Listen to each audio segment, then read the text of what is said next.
Today we talk about writing effective paragraphs. Welcome, everyone.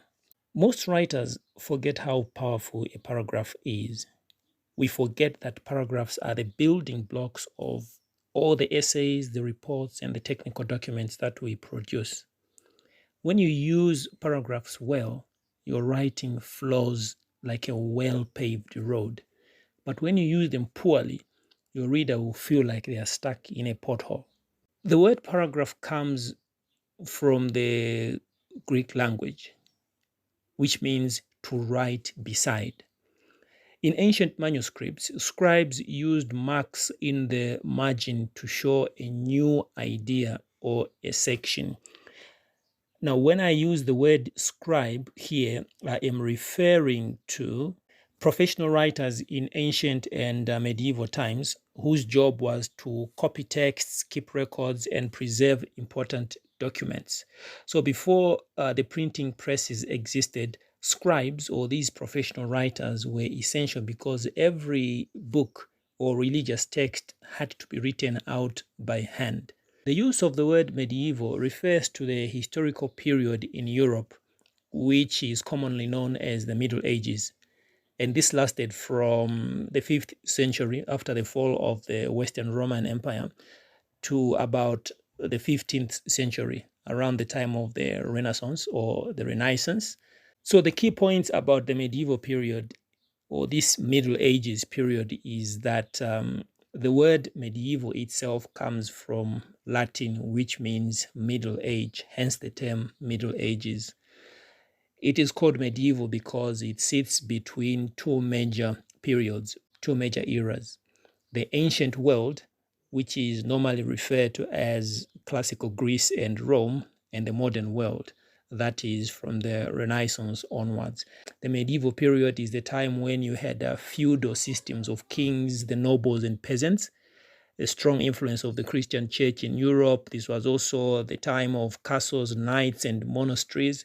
So if you read works such as Arthur and his knights, you discover that those are medieval texts. So in short, medieval, it describes the middle period of European history, which is famous for its castles, knights, and manuscripts. And it also laid the groundwork for modern universities, literature, and science. With that short background, we are saying that in ancient manuscripts, scribes used certain marks, symbols in the margin to show that a new idea or section is about to begin.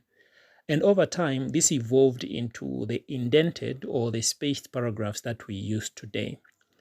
By the Renaissance period, scholars like Erasmus emphasized clear divisions in writing to help readers follow arguments. Now, some of you may be familiar with the concept of Erasmus. He was a Dutch Renaissance scholar, he was a humanist, and he was also a theologian. And he is also known as one of the greatest intellectuals of the 16th century.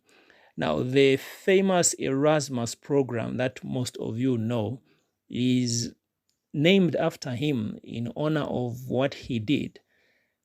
And the word Erasmus actually is an acronym for European Region Action Scheme for the Mobility of University Students. So this program is named after him because he championed education. So scholars such as Erasmus emphasized clear divisions in writing so that readers can be guided in how to structure their arguments. You also have modern writing composition theorists such as M.A.K. Halliday, who highlighted that paragraphs are not just visual breaks, they are units of meaning, self-contained, and each carrying a single idea. So when you hit the enter key in your essay as you type in your Microsoft Word document, you are not just giving your finger exercise, you're actually continuing a tradition that goes back thousands of years.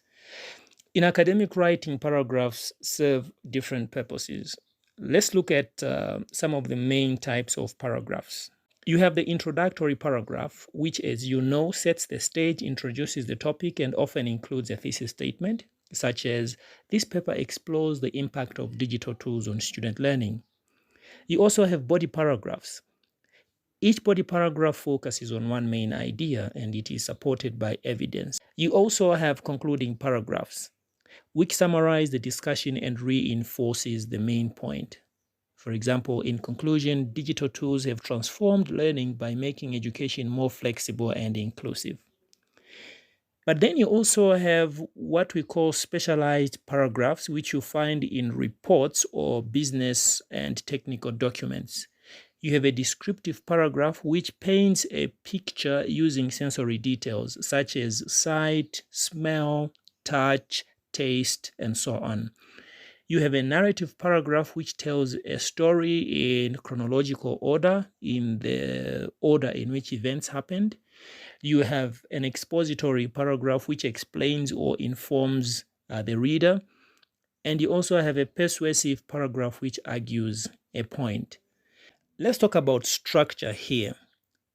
So whether it's an essay, a report, or a professional document, paragraphs always follow a logical order. The essay structure is designed in such a way that you have the introduction, the body, and the conclusion. And each paragraph will begin with a topic sentence followed by evidence, explanation, and a linking sentence. In a report, usually headings and subheadings are used to signal that a new section is starting. And the paragraphs in that section will be factual and linked to the purpose of that section. If you're writing a research, in your report, you're going to have a paragraph where you explain the methodology, another paragraph explaining the results, and another discussing the implications. In a business or a technical document, paragraphs will be short and direct, and usually there will be the use of bullet points or numbered lists where clarity is more important than the narrative flow of the argument itself. So in conclusion, paragraphs are more than just breaks in text. They are units of meaning, and remember, they are shaped by history, and they are designed to make the reading clear. They are also meant to give you a reading break between ideas, and they are essential for the structure of a document. For student writers, the biggest problem is not knowing what kind of paragraph format or structure to adopt in their writing. We have the indented paragraph format and the spaced paragraph format. In the indented format, all the lines that begin paragraphs are indented. In the spaced format, you leave a line in between paragraphs. Most student writers begin with an indented format and somehow it becomes a spaced format.